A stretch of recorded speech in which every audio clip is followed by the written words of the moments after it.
So in today's video, we're going to be discussing rational and irrational numbers, okay? We're going to go through the definition and what makes a number either rational or irrational. If you look at the definition for rational numbers, it will tell you any number that looks like a fraction or that can be written as a fraction.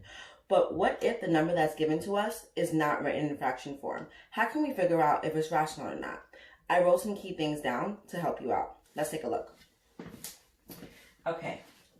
For rational numbers, here are 3 things that will help you determine if it's rational or not.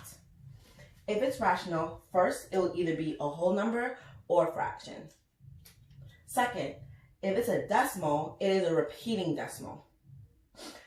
It could also be a terminating decimal. Terminating means that it ends, that it stops, okay?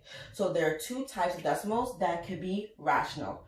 Repeating decimals, so that repeat in a pattern, or there are decimals that just stop, okay?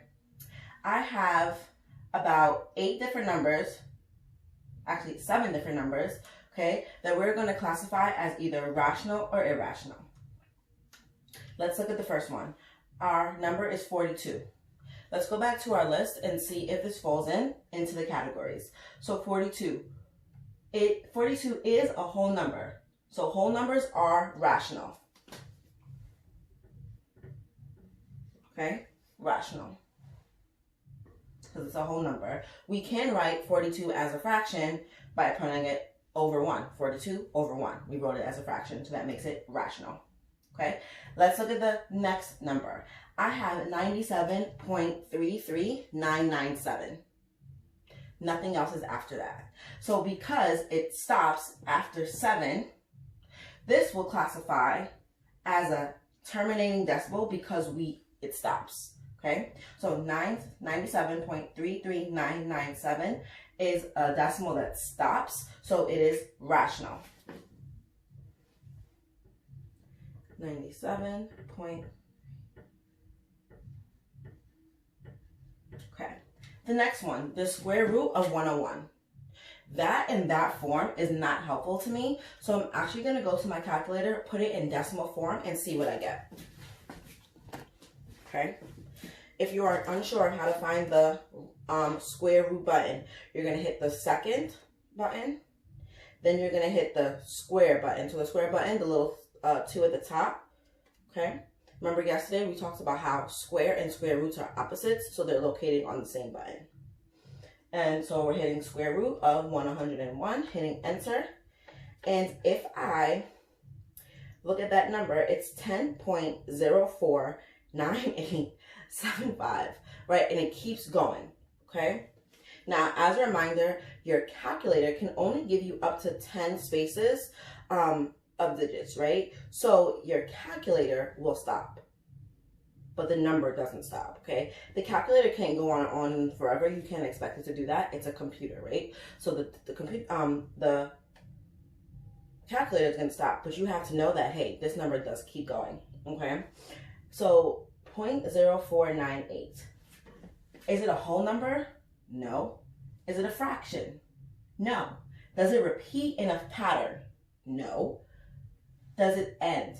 No. Once you get a number that you're like, okay, it's not any of these things, that means it's not rational. That means it's irrational. Irrational just means not rational, okay? So the square root of 101 is an irrational number because it's not a whole number, it's not a fraction, it doesn't repeat, and it doesn't end. So it is going to be an irrational number. Okay? 20, I'm going to put my calculator down. Next number is 20 divided by 6, or 20 over 6, and that classifies as a fraction. So this is, guess what? A rational number. 20 over 6 is rational because it's written as a fraction. Perfect. Okay, next number. 65.4279 with the bar. What does the bar mean? The bar means that it repeats. Okay, so this means that this number is 65.4279. 4279, 4279, 4279, and it keeps going on in that pattern of numbers. Okay, so let's take a look. Is it a whole number? No. Is it a fraction? No. Is it repeating? Yes. We know it's repeating because it has that bar. 65.4279, 4279, 4279. So this is a repeating decimal, so it is rational.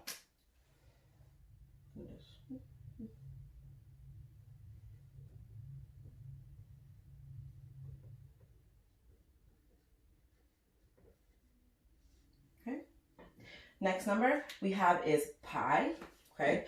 A lot of you guys may know pi as 3.14, right? But that's just the short version, right? It's the rounded version of pi. If you put pi into your calculator, so second, hit pi, 3.14159264, on and on and on. Remember, the calculator's gonna stop, the number doesn't.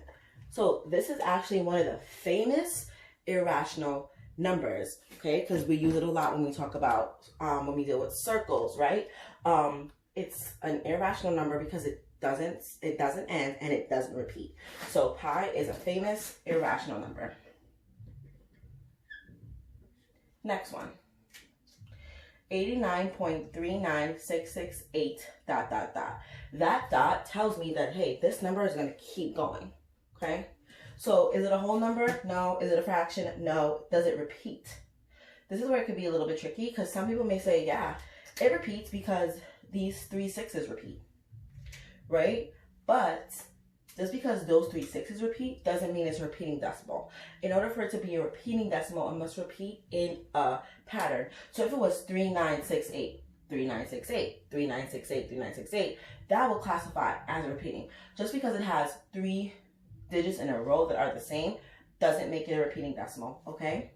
And it doesn't end because I see the ... dots. So this is actually an irrational number.